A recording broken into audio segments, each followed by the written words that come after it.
Hi there. Hi, welcome. Welcome to the first ever episode of the Hello Tanya podcast. My name is Tanya Barlow. I'm one of those multidisciplinary creative types. I'm mainly known for my nail art. I'm 41. I am half Singaporean, half New Zealander, and grew up in Hong Kong. And I'm currently based in Tamaki Makaurau in New Zealand. It's nice to meet you, and I'm really glad that you're here. So, what is this all about? Am I going to be talking about nail art, beauty, whatever? Actually, no. Okay, listen, this is pretty vulnese for me, putting myself out there, but, okay, here we go. In short, I've been seeing a spiritual healer for, she's like a healer, spiritual healer, spiritual mentor, spiritual coach for about 3 years now. The change that I've experienced has been dramatic, to say the least. It's been challenging and rewarding and eye-opening and a lot of hard work. Um, over the years, she's imparted so many useful tools and exercises and homework. And with her kind permission, she's allowed me to share these with you. I want to share my experience of what it's been like to see someone like that and to share the tools that she's shared with me that I have found particularly helpful. And I want to share my interpretations of what she's shared with me, and hopefully they help you too. Um, I'm no expert, but I have been through some things. I've been a people pleaser. I've had trouble with keeping my boundaries strong. I've experienced a lot of self-loathing. I've been through an emotionally abusive relationship. I've experienced grief. And I want to share how I've navigated all of those things and still am. This podcast is an invitation for people who are curious about spirituality without being preached to, for those seeking some non-toxic positivity from the point of view of a semi/former skeptic. No, I'm still pretty skeptical, honestly. This podcast is also for my younger self. If you're like me, welcome. If you're not like me, even better. I don't have all the answers, but I do have some experience, and I'm figuring things out as I go. And aren't we all? My aim is to keep these episodes fairly short and share an actionable concept or exercise and release this weekly. So, why this and why now? Because I never thought I could. I used to close myself off to possibilities and block my own success, not leaving my comfort zone. There is no better time than now, even though a part of me is scared as hell, because man, it is scary being super vulnerable and sharing who I am and what I've been through and what I believe in. But this is not a traditional self-help podcast. I don't have the ultimate answers. The only expert I am is maybe in nails or beauty, and I'll happily take that title. But I don't have the cheat codes to happiness, okay? Like I'm not, my intention isn't to like sell happiness or, have all the answers. But what I do have is experience and self-awareness and a desire to share some nuggets of wisdom that have really helped me. So, remain skeptical. I actually encourage you to stay skeptical, but also maybe be a little curious too. To this day, I'm still not sure what spirituality actually means to me. I kind of see it more as self-development rather than spirituality. Like I said. Anyway, sorry. I'm gonna keep in the mistakes. Okay. I'm getting ahead of myself. Before we start getting into the meat of the stuff, let's go back to where it all started. And I want to share my experience of my very, very first session of seeing Lika, my spiritual healer. We're going to go back to May 2022. Okay, so like I said, I was a major people pleaser. I had issues with saying no, keeping my boundaries. I had really long bouts of self-doubt and like the most intense negative self-talk. Like it was nonstop, on a loop, terrible, not good, very not good times. And I did not like my own company. I was constantly reaching out, trying to like find people to hang out with because I did not want to be like left alone with my own thoughts. And, I thought I knew what self-love was, but I also didn't really like myself. At that point, I'd been in therapy for like 8 years and had already made really great strides in overcoming the damage of being in an emotionally abusive relationship and all the fun stuff that comes with that, like self-doubt, self-esteem issues, feeling like I deserved what I went through. Note, I did not. Anyway, a very dear friend of mine, Amanda Grace Leo, a fellow multi-talented creative, tarot reader, face painter, actor, incredible singer, had mentioned seeing a healer named Lika and suggested that I have a session.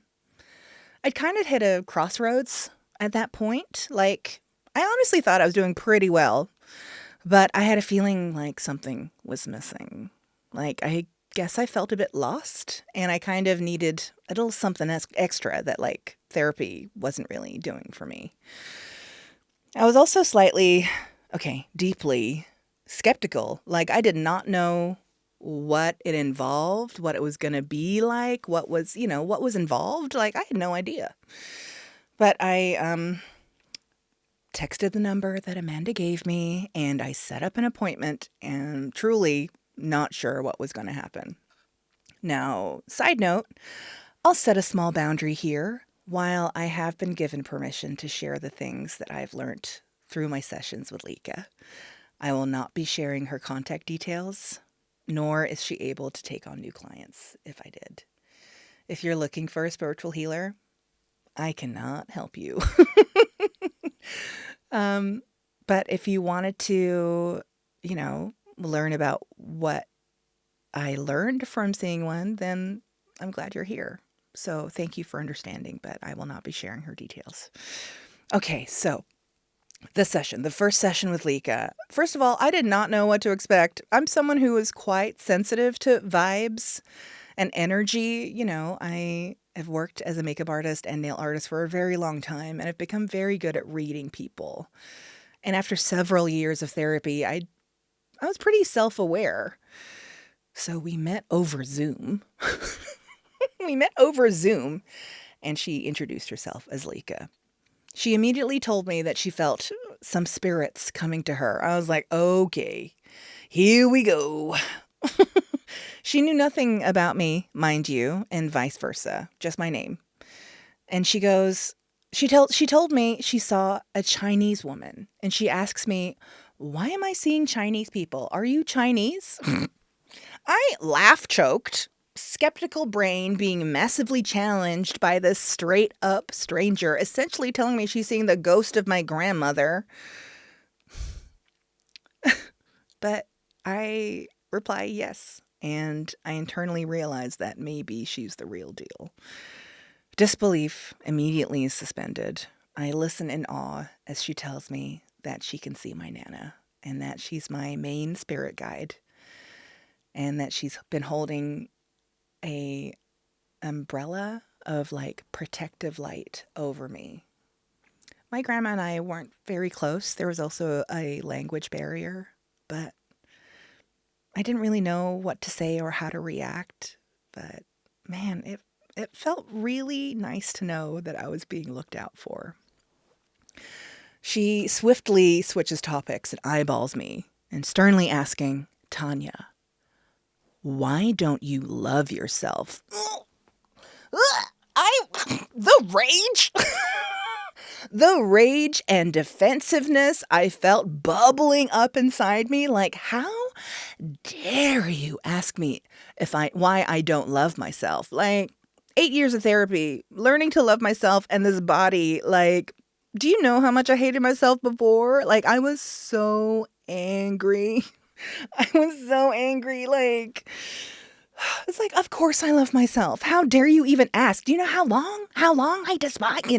I was very, very angry, very, very defensive. But it's very funny reflecting back on this 3 years later, because I am not surprised by my reaction.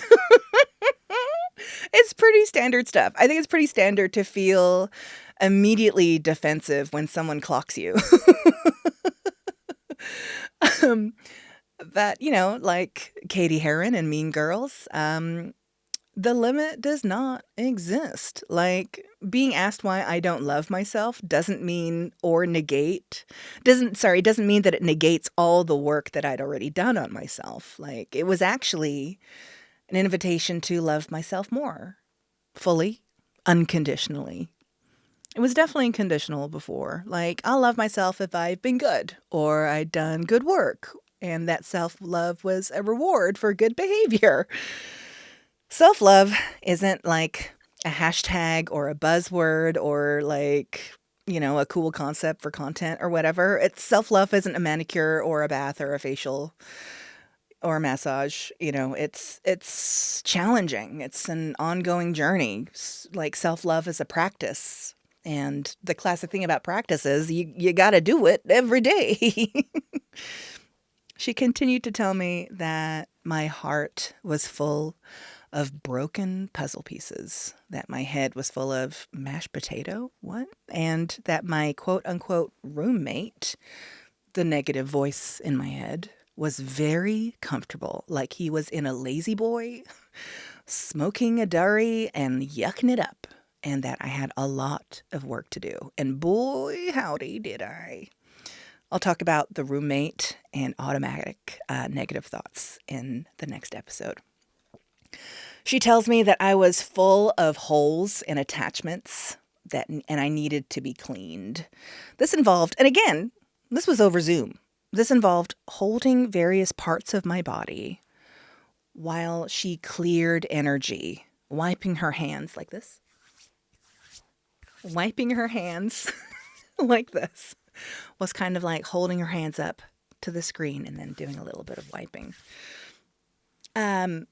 This was done in silence and took about an hour, and I really struggled. I was fidgety. I was like, I want to look at my phone. Like, I hate this. Like, the skeptic in me rose back up again, and I was like, what is happening? She's doing this over Zoom. You're going to clear my energy over Zoom? Okay. But you know what? I did feel better after. So I'm going to suspend that. I'm going to suspend that feeling.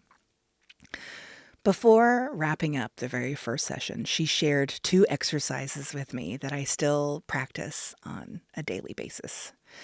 The first is pretty simple, and I'm going to share these with you, by the way. The first is pretty simple, and that's just giving yourself a big hug. I'm going to do this now, a big cuddle, a big squish. You can also cup your face lovingly, too, like this. And I hated it. This is going to be a common theme. This is going to be a very common theme with all of these. I hated it. I hated all of these exercises to begin with because I felt so self-conscious. Like, ooh, I was so uncomfortable. And I was like, hug myself. What? But you know what? It feels pretty nice. A big sigh, maybe a little rock to side too. Feels pretty good too. And then finally, she introduced me to mirror work and encouraged me to try it afterwards. Now, full disclaimer, this shit is not easy. I could not bring myself to do it. And then I felt guilty for not doing it. And I was beating myself up over not doing it. And look, there it is. The roommate has popped up again. I was telling me that the roommate was telling me that love was conditional and I didn't deserve to tell myself good things. Cool stuff, brain. Thank you very much. So, Mirror work is essentially gassing yourself up in the mirror. It is approaching yourself in the mirror like you are your best friend, like you're a fan, and essentially telling yourself things that you really need to hear. When I finally talked myself into doing it, I locked myself in the bathroom as if I was doing something I shouldn't, and I stared at myself for a while. I tried staring at myself with like love and compassion, and then I said, I love you and I'm proud of you. I repeated it a few times, and then I broke down into big fat sobs. I was crying a lot. I cried my damn eyes out.